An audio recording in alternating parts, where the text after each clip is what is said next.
G'day guys, welcome to the Prime Training Podcast. I've decided to call it the PrimeCast because do you like that? Do you rate that? The PrimeCast. Primecasting. I'm Primecasting with Carlo Tizzano today, who's Waratah's flanker. Lives down here in Sydney. I'm down here in Sydney at the moment, kind of just chilling out in the hotel room. That's where we've got the setup today.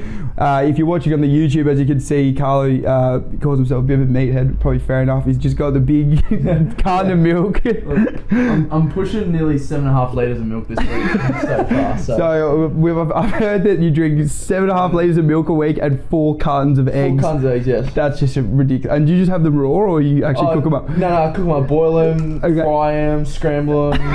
What's your number one? Probably at the moment boiling eggs. Boiling eggs. I don't want to eat them, bro, but you just got to eat them. You got to get that quick hit of protein.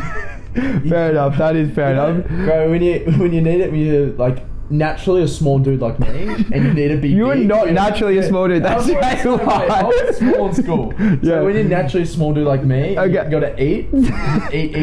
Like, bro, I don't know. Pre-season, I dropped 10 kilos, bro, because I wasn't eating enough. Just that quick. So I just got to eat. So what do you had a day calories? Just like... Oof. I don't know, bro. Do you count your calories or not? Yeah, you do. I have a good idea. You have an idea of what it is. I've counted them for so long, I have a good idea. Of course, and plus, when I count them too much, I don't weigh in anymore as well because I get head noise. It gets in your... I get head noise to do with like diet culture and all that stuff. It gets in your head. But yeah, I get real head noise about it because I'm very obsessive. Yeah, of course. Very, very obsessive. You get down to the nitty gritty sometimes, and it's like, you really, really struggle to count exactly how much you're putting into your body. You can't you can't figure it out. No, I get that. Anyway, so today, guys, we're going to be talking about a few different things on the podcast. Obviously, going through kind of Carlo's lifestyle, what he does now, and how he's got to where he is, what his plans are for the future. So obviously, this is for kind of targeting rugby athletes as much as we can, but also moving into all athletes, their change of professionalism, what they've had to sacrifice to get to where they are today, all that sort of stuff. So first off, Carlo, I would love to talk about your little business venture that you've got going on.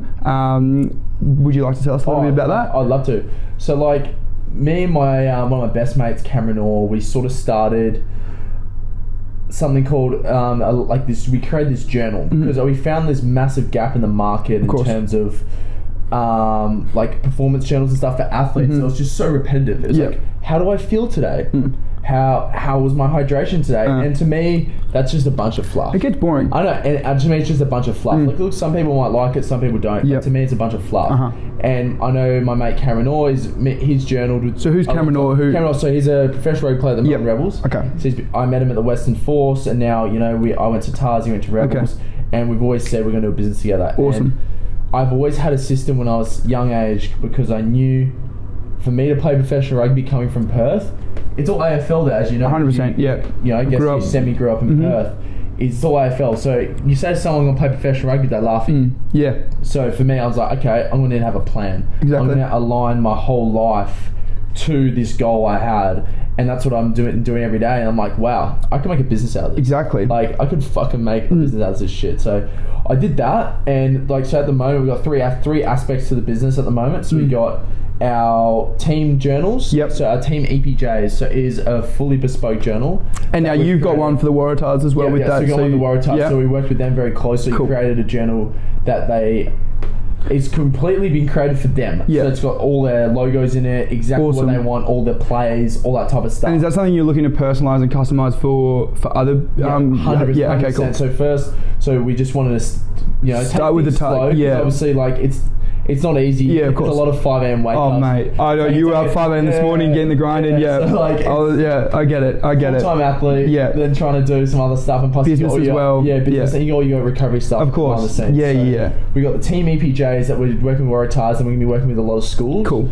Oh, and nice. I'll write that. Yeah. So, and we're going to tap into a few other proteins as well. Awesome. We've got a few things in the pipeline. And then we got the personal EPJs, which will actually more be good for your type of... your field of following work as well, yeah. So basically what it is just it aligns your whole life. Awesome. Everything you do in your daily life, all your habits are aligned to your long-term goals. And it's just constant. It's all about that goal setting, isn't it? Because like it's all good, like you write it in every day, but then like Like, what are you trying to achieve? Yeah, are you actually doing it? Yeah, exactly. And that's the biggest thing. There's so many people in professional sport. So many people say, "Oh, I want to do this, I want to do that." Yeah. Like, okay. How?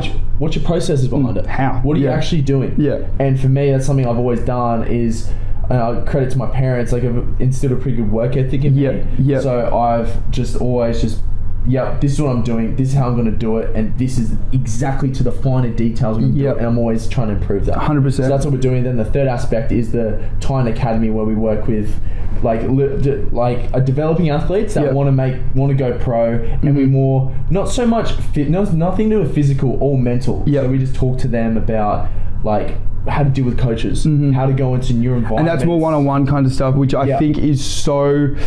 It's a lot of young athletes really want that kind of personable connection with someone, and I think that's so important to give that to young athletes. So 100%. So like for me, I had to, because I know my family played professional sport and things like that, or rugby, so I had to learn a lot of stuff myself. And I was lucky I had an unreal mentor called Alex Steiker, a coach in Perth. Shout out to Alex, big fan of the podcast, the PrimeCast, actually.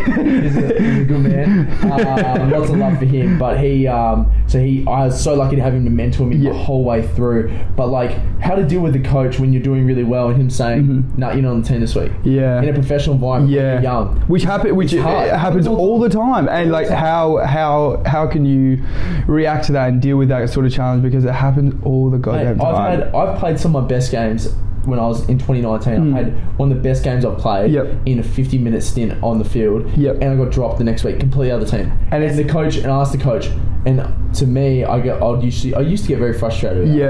And you did used to be a bit of a hothead, but you reckon you've got it down now. You're all good now. So angry because like, how can you possibly drop me when I was just playing on the field? Yeah, I know. And there's no reasoning behind it, and it's just helping guys deal with that, because you don't need that stress. And a lot of time coaches don't actually say anything to you as well. They kind of just don't I'm like, coach, like, give me some more information. They can't just drop you, like, don't even say anything. So like, it's just, so the Tyne Academy is more like working one-on-one with these kids, even older athletes as well, just helping them around getting good habits and actually dealing with situations and someone to talk to with people that have done it. Yeah, 100%. Because that's the thing. Like, it's all good. Yeah, it's all good to talk to your parents. And how are they, bro? No clue. You're a dentist, dude. My dad trying to tell me. My dad trying to give me advice on my next contract. I'm like, mate, dude, it's a completely different business. You have no idea. I understand you've done well with your business. But it's a different business. My sister hates it when my parents start talking to her about rowing, and she's like, who the hell do you... Like, I'm off in America, doing all this stuff. Anyway, I don't know. It's ridiculous. Anyway, so Carlo and I grew up a little bit together. We both grew up in Perth, so went to the same school for a number of years, played a bit of footy together. So we did grow up playing footy together. Carlo used to wear the headgear in footy, and he used to get a bit of stick from a few of the boys about it, because he's probably one of the toughest blokes out there, but looked like the softest, because he's coming out with the headgear on. Did you have camo headgear? Yeah, it was unreal. Unreal. You thought headbutts. Anyway, he used to be quite a talented footballer, so I guess that's probably something that you could have kept on pursuing if you wanted to, but you ended up making the decision at a pretty young age. It was probably year 10 to pursue just rugby. 10, year 10. Yeah, so I remember I made... So I was actually in this moment, I made the under-15s state team for rugby, just made the team, and then I actually made the under-15s footy side. Yeah, okay. With Riley Morgan and stuff. Yeah. So I made the team. Shout out Riley Morgan. He's a big fan. Big fan of the page. Big fan of the PrimeCast. Yeah, we like it. So basically, I remember went to the first trial. I did the year before, and I made the second trial with Callan and all that. Yes. So I got cut. Fair enough. Whatever. Their loss. Yeah. The reason that Carlo got cut was, I think there was two reasons. One, he was probably too aggressive. AFL probably wasn't good for him, because he just wanted to hit people the whole time. And two was, he couldn't hit a target to save his life. So that was probably the other thing about it. Professional tagger. So I remember I made that, and I did the first trial for the 15 state team, and I was like, and I didn't rock up to the second trial, and the coach calls me like, "Oh mate, what's doing?" And I'm like, "Oh yeah, look, I think I'm gonna go more rugby. I'm in this team." Wow, so you were doing state stuff at the time. Yeah, so I was in the state 15s for rugby. Yep. I was in the team training, and then I did the trial for the state 15s football team, WA team, because I did the year before, like, I'll do it again because I think I can make it. Yeah. And then I sort of realised, you know what, I can probably do. What made you change your mind? What made you say rugby's my game? Because there's a lot of athletes out there that are at that 15, 16 age, that footy, cricket, soccer, they don't really know what to choose. What made you in your head? Was it the love of the game? No, I wouldn't say that because I love both games. I think it's more in AFL. Guys run away from, it's not that head-on collisions, and for me, I'm a very in-your-face type of person, as you know. So like, AFL would frustrate me a bit in a way because everyone will like just sort of run away from you and start. When rugby, your bloke's running straight into you. Exactly. So to me, that was the change. It's a very tunnel vision. It's nothing from your mind or whatever. But so that's probably wasn't for me. And then I remember I did the Claremont. The Claremont development squad later that year. After I just did my state 15. Which is quite a big thing when you're kind of in the development squad. Like obviously it is a big thing when you're kind of going through it, but then when you look back on it now, like they don't mean that. Like if you miss out on a development squad, it's not a big deal. Like people just mature at such different levels. Well, like so basically, I remember I did this 15s Claremont thing, and me and Riley Morgan, shout out to Riley again. We do like Riley, but he is a big fan of the PrimeCast. I know he'll be listening because he's a big fan of the PrimeCast. He's big on it. So. I shit you not, me and Riley one game we're both playing the forward line because back then when you played development squad when you're 15, you play one game in the back line, one game in the midfield. You go like Oz King, you rotate through. And we were dominating everyone by so much as well. So me and Morgs, this Claremont team, we'll play the midfield. And we're man-childs. Morgs was a big boy. So we played the midfield. We probably racked up 30 disposals. Riley kicked like 5 goals. Kicked a few. And you were going at 20% efficiency. I shit you not. Inside midfielder, bro. 25 handballs. 25 handballs, all contested as well. 15 tackles. And then we got the forward line, and like we kicked all these. Like I think Riley kicked 8 goals. I kicked 6. No way. It was probably the best game. No way. You kicked 6 and had 30 and 15 tackles. That's what you're telling me. And I remember this game. I think I was getting peeled. And then after that, I was just like, like I played this good game, but I didn't really have that feeling. I was like, I love this. And you're like, oh, whatever. Like, I played well. I don't really care. Which is weird because you're absolutely usually if you're dominating your sport, it's fun. Like you're like, I love it. So it was for you. It was just love of the game. Like you were like, oh yeah. And like I just love tackling people. Like if you, a lot of your prime people have see me play rugby, but my thing's tackling. Get up, tackle. That's my thing. That's what I like doing. So like playing AFL was sort of like, it's not really my thing. It's not enough tackling. Yeah, that's very all in on rugby after that. So you ended up being at the Force for a little bit in Perth because that was we'll go back. You're at Hale with me. We're at school together, and then you ended up moving to Trinity. So you've left. You've left your kind of when did you start? 11 years. You were at Hale for 11 years. So you had a pretty good group of friends there. Yeah, group. And you've kind of said, you know what? Bugger that, fuck you guys. I'm moving off. I'm going to Trinity, and I'm focusing on ball. But I'm also like that's a pretty big sacrifice to make to move out of your comfort zone. And I guess that is something that has stuck with you now for your career. Like taking that first step. What was that kind of like? Because that's a big step. It's a funny story with the Hale thing. Actually, I actually got asked to leave. Yeah, but like I got expelled basically. Well, which is sweet. Okay, but maybe that's what you needed to kick you in the arse and say, I'm gonna. Yeah, that's the thing. Like my story, like as you know, is a bit of a weird one. So I was at Hale, and it just wasn't the right fit for me. Yeah. Like I think it was too strict. Yep. It was too this and that, and I like doing my own thing. Yep. I don't do well with authority. And so both of these schools are private schools for people that are listening that don't really know the Perth kind of system. They're both kind of private schools that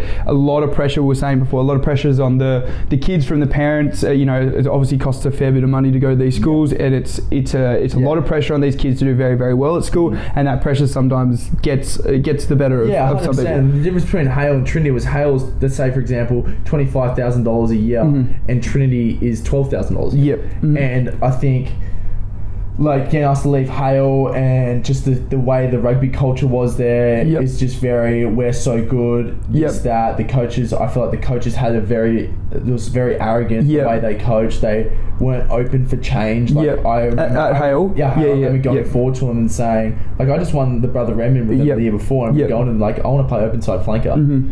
And they said no. And they said you're too small. Yeah, they said too small. Yeah. Like essentially laughed in my face. Yeah. And I already had coaches before that laugh in my face. And then and then I had the same. But we had a pretty successful rugby program at the time, and we had Hale for me, or going to Hale, as of course, whatever school you go to, you think you're the best. But Hale, we had a very, very good football program. That's why, an AFL program. That's why I went there, because I really liked the program they ran there. But we were running, winning 15 rugby years straight. Yeah. We were very successful. Yeah, very, very but good. When you moved to Trinity, did they start winning? Oh no! So, okay. So like, before I was year 10. Yeah. We won the Brother Raymond for the 13th, 14th. Yep. I don't know. 13th or 15th time or something. And then playing first in year 10 was a big thing. Yeah, it was a big thing. And then I remember year 11, I just did a state tour, and I was like, all right, I don't want to play in the wing anymore. I don't want to play centre. I want to move to the forward pack because it's more confrontational, like I was saying before. I was a bit small, but I had the right mindset for it, and I knew that in my head. I remember saying to the state coaches, I wanted to be a 7. They laughed in my face. And you probably didn't have the size. You were a big boy, but you compared. I was 80 kilos. But you weren't rugby big. No, I wasn't. No way. So I said, remember the state coaches are like, I want to play 7. They laughed in my face. Alex Steiker laughed in my face. Yep. And this is why I'm so Stikesy. Yeah, Stikes. Come on, Stikesy, mate. Yeah, good, He's a big fan. Actually, he's a big fan of the PrimeCast. It's just better. we can't forget Stikesy. And then I remember saying to the Hale coaches, you want to mention their names? Yep. They essentially said, no, not going to play 7 for me. And they were my club coaches, my club team as well. I played for all my junior rugby through. So I had to leave that team as well because they said, no, you're not playing 7. And that was tough. Yeah. That was tough. I left my school when I was 11 years. I left my club team when I played my first rugby game for. Yeah. And that was tough, but I went to Trinity and I dropped all my state stuff, academy, everything, so I could put all my time and effort into going to the gym, getting my diet right. Because that was one of the biggest things. Because I remember, so we were actually pretty close in year 10. Like, I would come to your house a fair bit, and we were kind of around each other a fair bit. And then we went to Trinity. We weren't as close because we are obviously different schools. You don't see each other every day, so things change. But I remember seeing you probably a year later, and you had put on a significant amount of muscle mass. 10 plus 15 kilos. What did you do? Well, so as you can see right now, we're getting edamame beans into us, and Carlo has got a full Farmhouse Gold extra cream on top, unhomogenized 1.5 litre Paul's milk right here in front of him, which he has been absolutely smashing. So sponsored by Farmhouse Gold. Farmhouse Gold, big fan of the PrimeCast actually. So anyway, we're getting through the milk and getting through the calories. But I remember significantly you changing your diet a fair bit. Obviously your mum, shout out to her, lovely woman, Sonny, yeah. Sonny and Nino, we love them. Now she's a dietitian, so I guess that probably helped you a little bit. But what did you go through, especially with your diet, to change up and put on that muscle mass? Oh yeah, so I remember going to Trinity and I was just like, okay, I'm going to stop all this. I'm going to stop doing this and that, stop doing my state stuff. Setting those goals. Yeah. So I put together this plan of, okay, I'm going to get jacked. Yep. I need to put weight on. Yep. I need, look, I don't care, I'm going to do it. So what I did was got this mad gym program. Yep. I was gymming twice a day. You were gymming like a dog, mate. It was a crazy fucked. Man. I fucking remember that shit. I would sometimes gym in the mornings at 5 a.m. because I have training in the afternoon. I'll also get another session at lunchtime. Oh, you were... And this is the thing, people don't see that stuff. Yeah, exactly. I was eating 25,000 kilojoules a day. Sometimes I'd vomit at night time when I have to have my... Which is 6,000 calories, a lot of calories. It's a lot of calories. Yeah, so it's a lot of food for a young kid to be eating. Oh my God. Just non-stop be eating. I literally would eat 500 grams of... And what kind of foods? Peanuts. Peanut butter, that sort of stuff. Milk... sausages, croissants, anything. I'm telling you, and I got fat. I just remember you being big. You just got big. I got big, but I got fat. And to me, I was like, okay, get this weight on easy. I got up to 94 kilos by the time I was in year 12.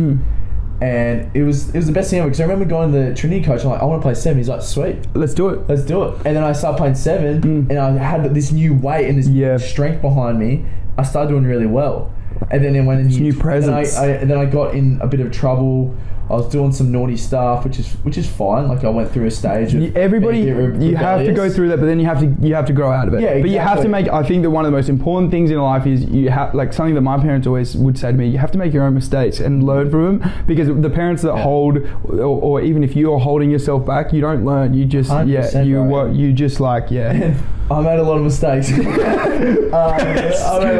Carlo was a pretty crazy guy at year 10. But, we did. Look, I did a lot of dumb stuff. But for me now, I look back from an outside perspective. Now I'm 21, and I look at a lot of guys that would judge me for that. Yep. And how they're doing exactly what I was doing. But now they're doing it now when they're 23, 24. They keep doing it. And you can't get away with it now. I'm on the grind every day. Yeah. And I absolutely love it. Yeah. I just love seeing it. Yeah. It literally arouses me. Anything. I hope that's not the only thing. I hope that's not the only thing that arouses you, because then we're in trouble. Yeah. So like I did that, and then I had this gun year 12. I stopped playing school rugby. Yep. I started playing just men's grade footy, and I started playing Premier grade, which is like for Perth. It's not the highest level, but you're playing against men. Yeah, of course. Like you're playing against men, and for me, being 17 years old, just turned 17, playing against men and doing well was huge. And then I remember I played WA schoolboys that year as a 7. Yep.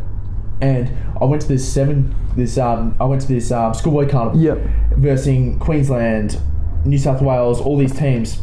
I dominated. Yeah. Because I played men all year. Yeah. I've had this mindset of, like I said, I had the mindset for a 7. Yeah. I knew I did, because it's just whack, whack, whack. So important. Yeah. And I just had this new strength, weight, whatever, and I dominated. I was the first lad to make the Australian schoolboys from Perth in like 5 years outright. Incredible. Like Nick Juice made it a few years before that, but he got brought in. Yeah. So I made it outright. That's ridiculous. It was unreal. Then essentially in year 12, that this is why I love Trinity. Shout out to Trinity, such a great school, and this is why I think the difference between Hale and Trinity was that Trinity always had the mindset of, we're gonna make you learn, support you, support you to your strengths. So for me, my two things about me is I love business and I love sport. I love my rugby. So in year 12, my attendance was 34%, because they gave me an exemption to go train with the Western Force Super Rugby team full time. That's like going to the West Coast Eagles and training with them full time. Exactly, and that's in year 12. That is something that I really wanted to point out. Overall, everything was your sacrifice that you made, kind of towards your sport. So something that I really like. I really believe in, if you have a goal and you can kind of set mini goals towards that.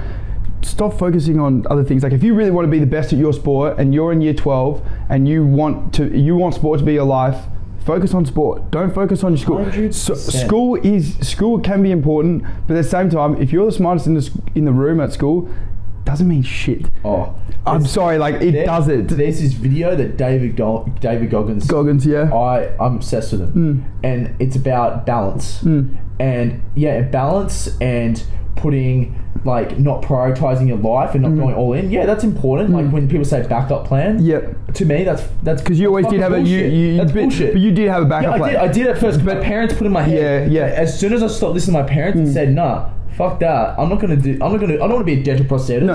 I don't want to do that. I don't work for dad. You don't want. There's no fucking chance of doing exactly. that. No. As soon as I realized that, and I just went all in, tunnel vision on what I wanted to do, that's when I arrived. And I was like, that's when I started killing it. That's when I had that mentality, and it was the best feeling when I graduated school and I was getting paid to play rugby, and I didn't have to work for my dad. And everybody else is going to uni. They're doing their and they're paying their mum triple your mum and dad's paying for their paying for all their shit. It's that broken shit, and I'm getting paid to do what I want to do, and it's because I told my parents essentially, don't disrespect my work ethic by saying I need a backup plan. Yeah, no, that's disrespectful to me, because I was all in on it, and it's such a powerful thing. And I would send the message. I would say year 10, year 11, year 12. If you guys really, if you're really committed to your goal, I'm not like, don't be unrealistic about it. But if that's really your goal, you put 100% into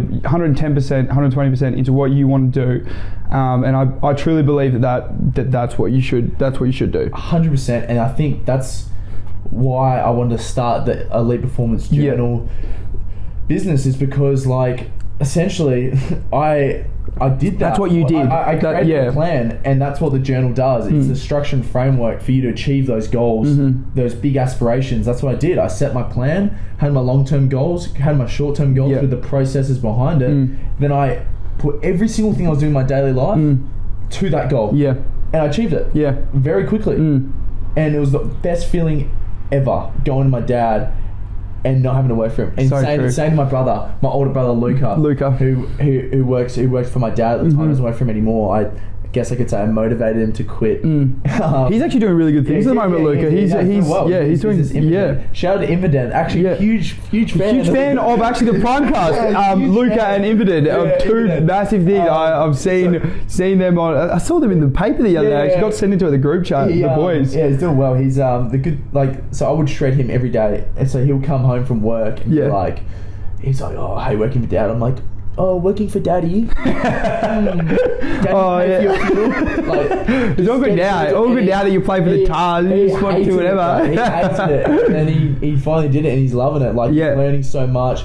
And you know the best thing is, he's not learning. All the stuff he's learning now, never learned in school. Yeah. And that's, but the thing I learned doesn't teach you that much. The thing it doesn't teach you that much. I did the cert for business. Yeah. And I did my profession. Yeah. And it's perfect. Now I'm doing what I learnt in my cert for business. Yeah. I'm applying some of that into my business, and I'm doing what they let me do, which is exactly. I would love to. They would never let me do that. No way. No chance they would have let me. Not go to not leave school and train. Yeah. Fair. No, they wouldn't. So much respect for Trinity and what they did. Yeah, whatever. Say what you want about the school and. Yeah, this, that, whatever, the stereotypes about them. But what school does that? Yeah. A private school. That pushes you towards it. Unbelievable. Yeah. So I stayed at Hale until year 12, and then I ended up moving over to Queensland. And for me, Hale was... I didn't have I probably would have never had the courage to leave the school in year 11 or 12. I didn't. It was tough. So I ended up staying there, and I stayed there throughout, and then I ended up having a gap year, and then ended up back here. So going on with your life, you ended up for a couple of years at the Force. You did a bit of Australian. You did the Wallaby, the junior Wallaby stuff. The schoolboys. Then junior Wallaby stuff like? It was cool. It was unreal. It was so cool. We had the best group. Everyone was just. You said you were Tate McDermott? Yeah, no, he was a year above. So I was in that team. I got cut from that team. Okay. Then the next year, I was still playing year up. Yeah. And we came second in Argentina. Wow. We had a good team. Unreal team. You look at the 23 that played. Future of Australian rugby is strong. Yeah. Look at the 23 that played. Yeah. I think 5 or 6 of them were playing Wallabies, and then 22 of us are all playing Super Rugby now. Awesome, which is cool. And it was the best time ever. Yeah, best group. That was one of the best tournaments ever. When everyone is just clicking. When everyone, good, you know that when you hit a good team. And the best part about it, and I think the most important thing with teams is that I was in there. So I was on the bench. So our captain Fraser McRae is a good player. He was the captain. So for me, I was always coming off the bench. And one thing I instilled into the boys that we called it bin juice. Okay. You're bottom of the barrel. You don't get many reps. You're always holding the bag. Yeah. But you hold the bags with some fucking intent. And that's the culture I created for those guys. Yeah. And you're only as good as your boys are holding the bags. So the boys are holding bags are getting up here, getting in, and really lifting the standard, lifting the standard, and really invested. Then that brings up the starters, and that's what we were doing. We would go at it at training, and we loved it. And then off the field, we were best mates. Love that. And then we came second. We lost by 1 point in the final. Who'd you lose to? France. But so future rugby's good. Yeah, go well in France. I think it is. Yeah, France and Australia, very very good. But so I did that. Then I got signed to the Tars on a 2-year deal, then I re-signed again for this year. Awesome. So let's talk about the Tars. So you've been at the Tars for a bit? Yeah. This one I'm going to my third year. So we like the Tars. Obviously, the first year that you came in, you had a lot of good mentors probably there. Yeah, I did. I think the way I came in, and I think I was misunderstood a bit.